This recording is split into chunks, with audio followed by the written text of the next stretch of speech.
Good afternoon everyone, કેમ છો? મજામાં? અત્યારે આપણે ધોરણ 11 એસપીસીસી વિષયમાં એક નવા ચેપ્ટરની શરૂઆત કરી રહ્યા છીએ.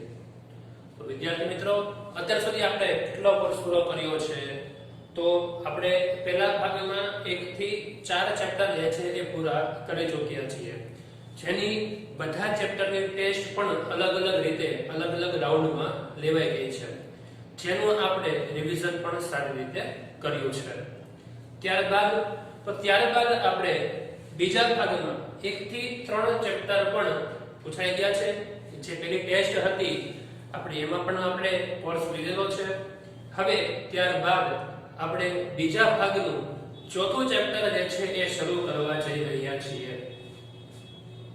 તો જેવી રીતે સરકારશ્રીના આદેશ મુજબ અમુક ટકા કોર્સ બાદ કરવામાં આ ચેપ્ટરમાંથી પણ કોર્સ જે છે એ બાદ થયેલો છે. તો એ બધી જ માહિતી જે છે આપણે સમજવાની છે, આપણે એનું જ્ઞાન જે છે મેળવવાનું છે. તમને એક્ઝામમાં જેટલો કોર્સ જે છે એટલો જ પૂછાશે.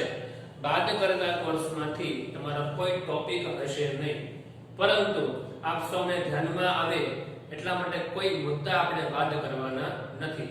તમને બધા જે છે એ પોઈન્ટ સમજાવવાના છે. જે બાદ કરેલા છે એ પણ પોઈન્ટ તમને અહીંયા સમજાવીશ, જેથી કરીને આપણે કોઈ બાબત જે છે એ ધ્યાન બહાર રહી જાય નહીં એટલા માટે. તો વિદ્યાર્થી મિત્રો, શરૂ કરીએ છીએ આપણે નવું ચેપ્ટર ભાગ 2 માં, ચેપ્ટર નંબર 4 આવેદન પત્ર. તો આપ સૌને આવેદન પત્ર એ શું છે, કેવી રીતે તૈયાર કરવામાં આવે છે, એની ઉપયોગિતા શું છે, એના વિશેની ઘણી બધી માહિતી ખ્યાલ છે, અથવા તો આપણા માટે આ ટોપિક નવો છે. ખ્યાલ છેનો મતલબ કે તમે આની પહેલા જ્યારે કંપની સેક્રેટરીની માહિતી આપી ત્યારે તમને મેં સમજાવ્યું હતું કે સેક્રેટરી આવેદન પત્ર શું કામ તૈયાર કરે છે, ત્યારે થોડી તમને માહિતી આપી હતી. પરંતુ આ આવેદન પત્રનો ઉપયોગ શું થાય છે, આવેદન પત્ર કઈ જગ્યાએ ઉપયોગી છે, શા માટે કંપની તૈયાર કરે છે, એના વિશેની હવે આપણે માહિતી મેળવવાની છે અને સમજૂતી મેળવીશું. તો ચેપ્ટર નંબર 4 આવેદન પત્ર શરૂ કરીએ છીએ આપણે પ્રસ્તાવનાથી. તો સૌપ્રથમ આપણે જોઈ શકીએ છીએ કે કંપની ધારા પ્રમાણે, તો આપ સૌને ખબર છે કે વર્તમાનમાં કંપની ધારો કયો અસ્તિત્વમાં છે? કોને ધ્યાનમાં છે? તો 2013 નો. તો કંપની ધારા 2013 પ્રમાણે, તો 2013 પહેલા કયો કંપની ધારો અસ્તિત્વમાં હતો? તો એ હતો 1956 નો. તો 1956 ના કાયદા પ્રમાણે નહીં, એમાં ફેરફાર કરીને જે કાયદો અસ્તિત્વમાં આવ્યો 2013 પ્રમાણે, દરેક પ્રકારની કંપની એટલે શું? કંપનીના પણ પ્રકાર હોય, તો હા, દરેક કંપનીના પણ એની જવાબદારીને આધારે પ્રકારો પાડેલા હોય છે. તો એ પ્રકારો કેવી રીતના હોય, તો એના આપણે નેક્સ્ટ લેક્ચરમાં કોષ્ટક સાથે ખૂબ સરસ રીતે આપણે એ પ્રકારો સમજવાના છે. જેમ કે મર્યાદિત કંપની હોય, અમર્યાદિત જવાબદારી વાળી કંપની હોય, એવી રીતે ઘણા બધા પ્રકારની કંપનીઓ હોય છે. એ બધી કંપનીઓની નોંધણી ફરજિયાત છે. તો આ દરેક પ્રકારની કંપની હોય, નાની કંપની હોય, મોટી કંપની હોય, નિશ્ચિત મુદતની હોય કે કોઈ પણ પ્રકારની કંપની હોય, તો એ બધી કંપની પોતાની કંપનીનું રજિસ્ટ્રેશન કરાવવું જરૂરી છે. શું કામ? કારણ કે કંપનીની આગવી ઓળખ કરી શકીએ એટલા માટે. તો ભાઈ, આપણા માતા પિતાએ, આપણા ફેમિલી મેમ્બર આપણું નામ શું કામ પાડેલું છે? આપણી ઓળખ માટે. અને જેમ અહીંયા કંપનીની પણ રજિસ્ટ્રેશન થયેલું હોય, જેથી કરીને કોઈ પણ જગ્યાએ એની ઓળખ રજૂ કરી શકાય એટલા માટે. તો પહેલો મુદ્દો એકદમ બધાને ક્લિયર. બીજું છે, કંપનીએ નોંધણી કરાવતી વખતે આવેદન પત્ર અને નિયમન પત્ર રજૂ કરવા પડે છે.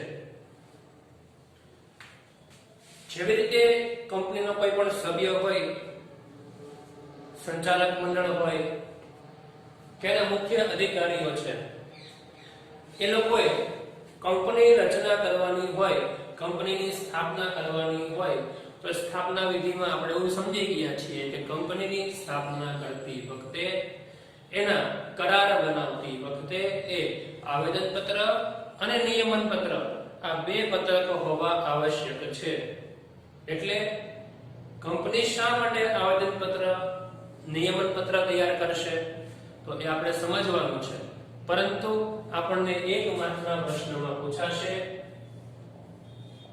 શું પ્રશ્ન પૂછાય કે કંપનીએ નોંધણી કરાવતી વખતે કયા દસ્તાવેજો તૈયાર કરવા પડે છે તેમાં લખવાનું આવેદનપત્ર અને નિયમનપત્ર રજૂ કરવા પડે છે અને ત્યારબાદ કંપનીની નોંધણી થઈ છે એવું આપણે સાબિત કરી શકીએ છીએ. તો આપણા બધાના મનમાં પ્રશ્ન થાય કે સર આવેદનપત્ર અને નિયમનપત્રમાં એવી કઈ બાબતો હોય કે જેને કારણે આ બધા દસ્તાવેજો તૈયાર કરવામાં આવે છે. તો આપણું જ ચેપ્ટર કે છે આવેદનપત્ર, તો આપણે આ ચેપ્ટરમાં એ જ વસ્તુ સમજવાની છે કે કંપનીમાં આવેદનપત્ર શા માટે રજૂ કરવું પડતું હોય છે, રજિસ્ટ્રેશન વખતે શા માટે આપવું પડતું હોય છે અને આ રજિસ્ટ્રેશન માટે આપવા માટે કઈ કઈ વિગતો દર્શાવવી પડશે, એમાં એ આવેદનપત્રમાં કઈ માહિતી દર્શાવેલી હશે એ સમજશું. અને આના પછીનું ચેપ્ટર જે છે એ નિયમનપત્ર છે.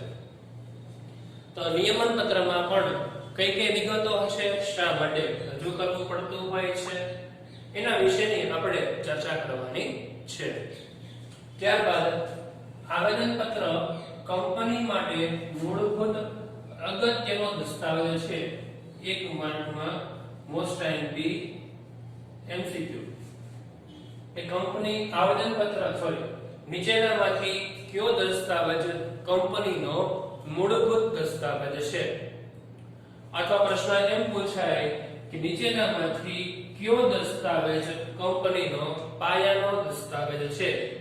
તો આપણો એક જ જવાબ હોવો જોઈએ કે આવેદનપત્ર. તો આવેદનપત્ર એ કંપનીનો મૂળભૂત અને અગત્યનો દસ્તાવેજ છે. આવેદનપત્ર એ કંપની માટેનો પાયાનો દસ્તાવેજ છે. પાયાનો દસ્તાવેજ, મૂળભૂત દસ્તાવેજ એટલે શું કે પાયાનો દસ્તાવેજ એટલે કે જેમ કોઈ બિલ્ડિંગ ઊભી કરવા માટે પાયો જરૂરી છે એવી રીતે કંપનીની સાચી ઓળખ માટે, કંપનીના બાકીના લોકો સાથેના વ્યવહાર માટે, કંપનીના નીતિ નિયમો દર્શાવવા માટે, કંપનીની માહિતી માટે આ જે આવેદનપત્ર છે એ બનાવવું જરૂરી છે, જેથી કરીને કંપની વિશેની તમામ માહિતી જાહેર જનતાને આપી શકીએ, કંપનીના રૂલ્સ એન્ડ રેગ્યુલેશન જે છે આપણે જાણી શકીએ છીએ. એટલા માટે એ પાયાનો અને અગત્યનો દસ્તાવેજ છે. કંપનીનો સૌથી મહત્વનો દસ્તાવેજ એટલે કે આ આપણા માટેનો આવેદનપત્ર. કંપનીનું કાર્યક્ષેત્ર તેમજ ત્રાહિત પક્ષ સાથેનો સંબંધ નક્કી કરે છે. બે વસ્તુ કીધી છે. કાર્યક્ષેત્ર, કંપનીનું કાર્યક્ષેત્ર એટલે શું?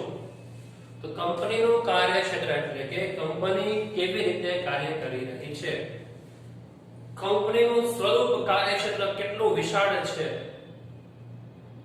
એ જાણવું જરૂરી છે. એટલે કે કંપની આંતરરાષ્ટ્રીય છે, બહુરાષ્ટ્રીય છે કે રાષ્ટ્રીય છે, એ કંપનીના દર્શાવેલા જે છે એ કાર્યક્ષેત્રમાં દર્શાવેલું હોય છે. કંપનીની રજિસ્ટર ઓફિસ ક્યાં આવેલી છે,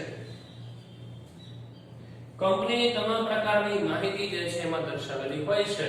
અને ત્રાહિત પક્ષ સાથેનો સંબંધ, તો કંપની સાથે કેટલા બધા લોકો જોડાયેલા હોય છે, જેમ કે કંપની સાથે જોડાયેલા હોય સંચાલક મંડળ, શેર હોલ્ડર,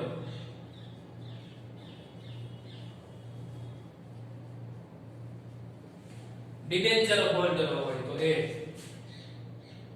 આપણા લેણદારો કહીએ છીએ, લેણદારો, પછી જાહેર જનતા, એમ કુલ મળીને કેટલા બધા લોકો કંપની સાથે જોડાયેલા છે તો તો અહીંયા ત્રાહિત પક્ષ સાથેનો સંબંધ જે છે નક્કી થશે તો ભાઈ કંપનીનો શેર હોલ્ડર સાથેનો સંબંધ, કંપનીનો ડિબેન્ચર હોલ્ડર સાથેનો, કંપનીનો જાહેર સત્તા સાથેનો સંબંધ શું છે, એ જવાબદાર કેવી રીતે છે, જવાબદારી કેવી રીતે નિભાવવાની છે, એના વિશેની વિગતવાર ચર્ચા જે છે આપણે જ્યારે આ ચેપ્ટરને ડીપમાં સમજવાનું થશે ત્યારે આપણે કરવાની છે. તો અહીંયા આપણે એવું સમજી શકીએ કે ત્રાહિત પક્ષ સાથેનો સંબંધ જે છે એ નક્કી કરવામાં આવે છે. ત્યારબાદ કંપનીનું બંધારણ. હમણાં જ આપ સૌને ખબર છે કે 26 નવેમ્બર એ આપણો જે છે એ બંધારણ ઘડાયું હતું એનો દિવસ હતો. બંધારણ દિવસ કહીએ છીએ આપણે 26/11. તો એ બંધારણ શું છે? તો બંધારણ એ ભારતનું સંચાલન કરતો, ભારતમાં કયા કાયદા છે, કઈ બાબતને ડીપમાં સમજાવેલી છે, એના વિશેની માહિતી આપેલી છે. જેના આધારે એ મૂળભૂત ખ્યાલને આધારે એ બંધારણને આધારે ભારતનું સંચાલન થશે. એની આખી બહુ મોટી હિસ્ટ્રી છે, પરંતુ આપણે અહીંયા વાત કરીએ છીએ કંપનીના બંધારણની. તો કંપનીનું બંધારણ હોય તો એને કારણે કંપનીનું સંચાલન થઈ શકે. હવે કોઈ બંધારણ જ ન હોય તો, કોઈ નિયમો જ ન હોય તો આપણે સંચાલન કરી શકતા નથી. એટલા માટે અહીંયા કંપનીનું બંધારણ રજૂ કરે છે. અહીંયા નિયમન પત્રમાં કંપનીના બધા જ પ્રકારના નીતિ નિયમો કોણ કોની સાથે સરખાવવામાં આવે છે, કોની સાથે કેવો સંબંધ છે, પ્રાથમિક માહિતી માંડીને બધી જ માહિતી લખેલી હોય એટલા માટે બંધારણ કહી શકીએ છીએ. તો આમાં શું દર્શાવેલું હોય તો નામ, કે ભાઈ કંપનીનું નામ શું છે, લિમિટેડ, પ્રાઇવેટ લિમિટેડ કે પછી સમથિંગ જે કંઈ હોય તો એ નામ એમાં લખવું પડે છે. પછી મૂડી, તો કંપની ધંધો શરૂ કરે છે ત્યારે કેટલી મૂડીથી ધંધો શરૂ કરે છે. કંપની પોતાનો વ્યવહાર શરૂ કરે છે તો કેટલી મૂડી લાવી ધંધો શરૂ કરે છે, શેર કેટલા બહાર પાડે છે, એની વ્યવસ્થા શું કરવાના છે, એના વિશેની સંપૂર્ણ માહિતી એ કંપનીના આવેદન પત્રમાં દર્શાવેલી હોય છે. ત્યારબાદ જવાબદારી. કંપનીની શરૂઆતથી અંત સુધીની જવાબદારી કેટલી રહેશે, મર્યાદિત જવાબદારી, અમર્યાદિત જવાબદારી, બરાબર. તો એ પણ આપણે આગળ સમજવાનું છે. તો એ કેવા પ્રકારની જવાબદારી રહેશે એની પણ માહિતી હોય છે. કંપનીના ઉદ્દેશો, જેને આપણે હેતુઓ કહીએ છીએ, કે કોઈ પણ વ્યક્તિ, સમાજ કે શેર હોલ્ડર જે છે એ કંપનીમાં રોકાણ કરતા પહેલા કંપનીના હેતુઓ ધ્યાનમાં લેશે. કોઈ પણ વ્યક્તિ જે છે એ કંપની સાથે કરાર કરશે એ પહેલા કંપનીના ઉદ્દેશો સમજશે. કંપનીએ એ પણ પોતે પોતાનું મેનેજમેન્ટ કરવા માટે પોતાના હેતુઓ નક્કી કરવા પડતા હોય છે. તો અહીંયા કંપની કયા હેતુથી આગળ વધવાની છે અથવા કંપનીના કયા હેતુથી સ્થાપના કરવામાં આવી છે, તો એના વિશેની સંપૂર્ણ માહિતી, કંપનીના હેતુની, અહીંયા એના ઉદ્દેશોની માહિતી આવેદન પત્રમાં જણાવવામાં આવે છે. એટલા માટે કહી શકીએ કે આવેદન પત્ર એ કંપનીનું બંધારણ છે. ઓકે, તો આ થઈ પ્રસ્તાવના. તો આપણે એટલું સમજી શકીએ છીએ કે આવેદન પત્ર એ કંપનીનો ખૂબ જ અગત્યનો અને મહત્વનો દસ્તાવેજ છે.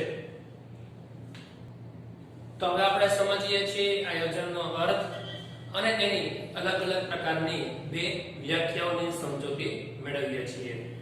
તો વિદ્યાર્થી મિત્રો, આપણે અગાઉ સમજી ગયા છીએ અર્થમાં કે જ્યારે આવેદન પત્ર એ કંપનીનો પાયાનો દસ્તાવેજ છે, કંપનીનો મૂળભૂત દસ્તાવેજ છે, કંપનીનો અગત્યનો દસ્તાવેજ છે, જે કંપનીનું બંધારણ દર્શાવે છે. તો આ બધી જ બાબતો આપણે અર્થમાં સમાવેશ કરવામાં આવે છે. અને ત્યારબાદ જે કહેવામાં આવ્યું છે કે આવેદન પત્ર એ કંપનીનો એક ખૂબ જ મહત્વનો દસ્તાવેજ છે. જે અગત્યનો દસ્તાવેજ છે જેની આપણે વાત કરી છે કે જેમાં અમુક ચોક્કસ નામની, અમુક રાજ્યમાં આવેલી, અમુક શેર મૂડી ધરાવતી, સભ્યોની નક્કી કરેલી જવાબદારી વાળી અને નિશ્ચિત ઉદ્દેશો માટે તેમાં સહી કરનારાઓ દ્વારા સ્થપાયેલી કંપનીનું સૂચન કરે છે. તો આનો મતલબ શું થયો કે કંપની એટલે શું, એની પ્રોપર જે છે એ કંપનીનું આવેદનપત્ર શું છે એની પ્રોપર વ્યાખ્યા આપી છે, એમાં એક માહિતી આપી છે કે જેમાં અમુક ચોક્કસ નામની એટલે શું, આપણું એક નામ ચોક્કસ છે, નિશ્ચિત છે. તો આપણા નામની કોઈ પણ મિલકત ખરીદીએ તો આપણા ચોક્કસ નામથી થઈ ગઈ. તો એમ જે કોઈ પણ ધંધો કરવાનો છે એના માટે કોઈ કંપનીનું ચોક્કસ નામ હોવું જોઈએ. તો એ નામ વાળી જે છે એ સંસ્થા કંપનીનો ઉપયોગ કરી શકીએ છીએ. તો એનો મતલબ થયો ચોક્કસ નામ વાળી. ત્યારબાદ અમુક રાજ્યમાં આવેલી, જેમ કે રાજકોટમાં કોઈ કંપનીની સ્થાપના થયેલી છે તો એ રાજકોટની કંપની કહેવાશે.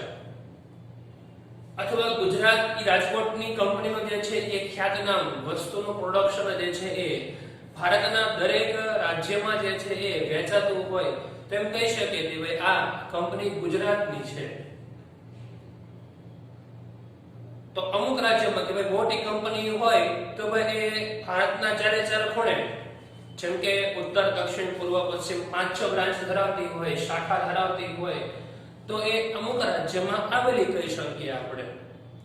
તો એમ અમુક રાજ્યમાં આવેલી, અમુક શેર મૂડી ધરાવતી દરેક કંપનીની કેપેસિટી અલગ અલગ છે. દરેક કંપનીની કાર્યક્ષમતા, કાર્યશક્તિ, એની મર્યાદા નિશ્ચિત છે. દરેકની કાર્યશક્તિ સરખી નથી. એટલા માટે દરેક કંપનીની શેર મૂડી પણ અલગ અલગ હશે. જે કંપનીનું કાર્યક્ષેત્ર વિશાળ હશે, સ્વરૂપ મોટું હોય તો એવા પ્રકારની કંપની બરાબર એનું શેર મૂડીનું પ્રમાણ વધારે હોય. કેમ કે નામ રંજિત હોય છે, પ્રખ્યાત હોય છે, લોકો વધારે શેર ખરીદે છે. તો આમ અલગ અલગ પ્રકારની જવાબદારી વાળી કંપની અને અમુક સભ્યોની નક્કી કરેલી જવાબદારી વાળી નિશ્ચિત ઉદ્દેશો માટે તેમાં સહી કરનારા દ્વારા સ્થપાયેલી કંપનીનું સૂચન કરે છે. કોઈ પણ પ્રકારની કંપની હોય કે જેમાં અગાઉથી જવાબદારી નિશ્ચિત કરેલી હોય છે તેવા પ્રકારની વ્યક્તિ કંપનીમાં જે સહી કરનારાઓ દ્વારા, એટલે કે જે વ્યક્તિ કંપનીની સ્થાપના કરે છે એ લોકો, કે જે કંપનીના આવેદનપત્રમાં સહી કરે છે એ લોકો સ્થપાયેલી કંપનીનું સૂચન કરે છે કે ભાઈ અમે આ કંપનીની જે છે તે શરૂઆત કરીએ છીએ, એનું એ સૂચન કરે છે. હવે આને એક પ્રોપર વ્યાખ્યામાં જે છે એ કન્વર્ટ કરવું હોય તો શું થાય? એક માર્કના પ્રશ્ન પૂછાય આવેદનપત્ર એટલે શું? આપણે બેમાંથી કોઈ પણ એક વ્યાખ્યા લખી શકીએ. અથવા તમને પ્રોપર એવું પૂછે કે લોર્ડ કેન્સના મતે આવેદનપત્ર એટલે શું, તો આપણે લખવાનું છે કે કંપની ધારા 2013 મુજબ અથવા તો અગાઉના કંપની ધારા મુજબ, એટલે કયો કંપની ધારો 1956 મુજબ ઘડેલું અથવા ઘડેલું એટલે કે તેની રચના થયેલી હોય એવા પ્રકારનું વખતો વખતની જોગવાઈઓને આધીન રહીને એટલે કે તેને ધ્યાનમાં રાખીને ફેરફાર કર્યા મુજબનું આવેદનપત્ર એટલે આવેદનપત્ર. કે ભાઈ 1956 ના કંપની ધારા મુજબ રચના થઈ હોય અથવા 2013 ના કંપની ધારા પ્રમાણે રચના થઈ હોય અથવા એના અગાઉના કંપની ધારા મુજબ ઘડાયેલું હોય અને એમાં ફેરફાર કર્યો હોય તો એ મુજબનું જે આવેદનપત્ર તૈયાર કરવામાં આવે છે તે. ત્યારબાદ કેન્સના મતે આવેદનપત્ર એ કંપનીનું બંધારણ છે કે જે કાયદા હેઠળ સ્થપાયેલી કંપનીઓના અધિકારીઓની મર્યાદા દર્શાવે છે. એટલે કે આ બંધારણ છે તો બંધારણ હંમેશા શું કામ લાગે તો ભાઈ નિશ્ચિત કરેલા ધ્યેયને પૂરા કરવા માટેનો એક માર્ગ દેખાડે છે. તો એ કાયદા હેઠળ સ્થપાયેલી કોઈ પણ કંપનીની સ્થાપના થાય તો 2013 ના કાયદા પ્રમાણે અથવા 1956 ના કાયદા પ્રમાણે સ્થપાયેલી કંપનીઓના અધિકારીઓની કંપનીમાં જેટલા પણ અધિકારીઓ કામ કરતા હોય છે એ અધિકારીઓની મર્યાદા દર્શાવે છે. એટલે કે કંપનીમાં જનરલ મેનેજર હોય કે પછી સંચાલક મંડળ હોય, મેનેજિંગ ડિરેક્ટર હોય, કંપની સેક્રેટરી હોય કે કોઈ પણ પ્રકારનો વ્યક્તિ છે એને કંપનીમાં શું જવાબદારી છે, એની શું મર્યાદા છે, શું એના કરતા વધારે કામ નથી કરવાનું એવું દર્શાવતું પત્ર જેને આપણે આવેદન પત્ર કહીએ છીએ. રિપીટ કરાવી દઉં છું. વ્યાખ્યા પ્રોપર તો 2013 મુજબ અથવા એની અગાઉના કંપની ધારા મુજબ ઘડેલું અથવા તો વખતની જોગવાઈઓને આધીન રહીને ફેરફાર કર્યા મુજબનું આવેદનપત્ર. લોર્ડ કેન્સના પ્રમાણે જોઈએ તો આવેદનપત્ર એ કંપનીનું બંધારણ છે કે જે કાયદા હેઠળ સ્થપાયેલી કંપનીના અધિકારીઓની મર્યાદા દર્શાવે છે. તો આ થયું આપણું આવેદનપત્ર. તો વિદ્યાર્થી મિત્રો સૌને જે છે એ આવેદનપત્ર વિશેની જે છે માહિતી મળી ગઈ છે. એકદમ સરળ રીતે જે છે એ આ અર્થ અને એની વિશેની માહિતી જે છે આપણને મળી રહે છે, જે તમને આના પછી હવે 12મા ધોરણમાં પણ ખૂબ જ ઉપયોગી સાબિત થવાની છે. તો હવે આપ સૌએ આજના હોમવર્કમાં આવેદનપત્રનો અર્થ, આવેદનપત્રની વ્યાખ્યા બંને સામાન્ય અને લોર્ડ સ્પેન્સના પ્રમાણે તમારા હોમવર્કમાં એક વખત લખવાની છે. ઓકે, આપ સૌને સમજાઈ ગયું હશે કે તમને ટેક્સ્ટ બુકના પેજ નંબર 96 ઉપર પણ મળી રહેશે. Okay, thank you very much. જય હિન્દ, જય ભારત.